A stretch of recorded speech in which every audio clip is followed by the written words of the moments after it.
Good morning. My name is Catherine Hadler. I am a lecturer in the Department of Earth Science and Engineering at Imperial College London. And this morning we're very fortunate because we have been visited from the future by Finn. And Finn is a resident of 2070. Hi everyone, it's always great to visit 2020 and I'm looking forward to sharing with you today. Finn, perhaps you'd like to introduce yourself? Of course, yeah, I'd like to tell you about my world. I'm a space artist living in the People's Space Station, a crowd-funded art project from people all over the world. When the commercial extraction of lunar resources started in 2035, a new space economy was born. Space shuttles could be refueled on the moon, making space travel affordable for the masses. Space holidays became the new hot travel destination. Catherine, I believe this is what you're currently working on, isn't it? Yes, absolutely. So I am a chemical engineer by background. I've worked in the terrestrial mining sector for many years. I think somebody's just mentioned, Finn, that they can't see you. That's because the connection from 2070 is rather poor, unfortunately.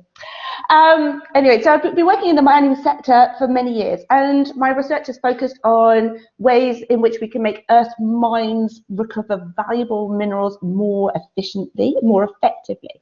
In the last few years, I've been involved in what I think is a really exciting area of producing usable materials in space, such as water and oxygen. And for me, this is really exciting because it allows me to use my mining expertise to solve new challenges. Finn, it was my research that enabled your current lifestyle. That's really interesting, Catherine, but did you imagine this future in 2070? So, after all that's happened, the advent of affordable space travel and the poor regulation of it meant that space was monopolized by big brands to sell space-based products and create adverts in space that could be seen from Earth. People all over the world were furious, and there was no regulation to stop it once it started. It was impossible to stop. But then we, the people, began to mobilize. I'm part of a collective of artists who live in space, and we produce protest art. We use space as a platform to target messaging to oppressed populations, to disrupt the exploitation of other planets and asteroids for their minerals, and to question how we understand our planetary limits. Finally, some power has returned to the people. But it could have all been different if lunar mining had developed in a different direction. Well, Finn, which direction should it have taken? Is your life a real representation of the future? Well, that's a great question, Kath. No, I live in an image of the future. Let's be clear, this is not a prediction, just one image. This is a representation or a lens that lets you see the future in a specific way. I'm one of many images, and many images of the future held by many different people at different times, and all at the same time.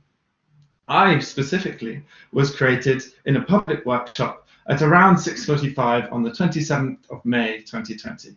My life is a product of public imagination and created for you, Catherine. What do you think of it? Have you ever come across my future before the 27th of May 2020? Well, this isn't actually a future I had considered before, but it's entirely the reason that Finn was created. So I wanted to find new ways of creatively engaging members of the public with my research. In particular, I wanted to do it in a way that would start a two-way discourse. So where I could share my work while participants can genuinely inform the way I think about my research field. As academics, we often feel that public engagement is about informing the public of our work, but actually this should be a two-way conversation. So with the help of a futures designer, that's the present day Finn, I've been meeting members of the public to collectively imagine the future of our new space economy. Present day Finn carried out interviews and conversations with people involved in space resources from around the world, and he developed these into 4 different future scenarios around space mining. We carried out a series of Zoom workshops using collaborative whiteboards, and we invited members of the public to explore these different scenarios, to ask questions about their ethical implications, and to populate these imaginings of the future, to come up with ideas we hadn't thought about before. Yeah, and other ideas of the futures were similar to my own, and some were very different.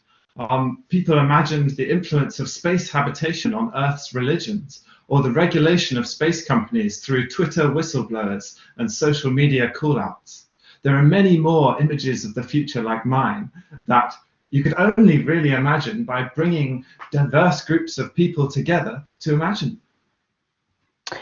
Yes, as researchers, particularly in my field of resources, we can often see we work towards a single outcome. How do I make this process work? How do I make it more efficient? How can I minimize the effect that we have on the environment? But by using future scenarios, we can think more broadly about the implications of our work and to be more creative about it in the process.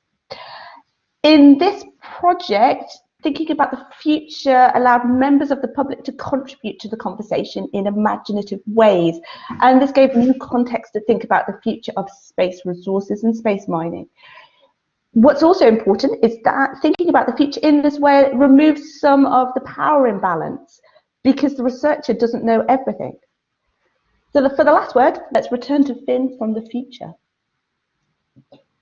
Well, I'd say one final point I want to make about futures like mine is that it shows the relevance of the research, your research, to the real world. It also gives people an opportunity to make the research relevant to them by imagining it through lenses that they care about, whether that's the Twitter handles or the protest art. They provide people back in 2020 a place to discuss the research, in the context that they care about, and really think about if this is a future they want.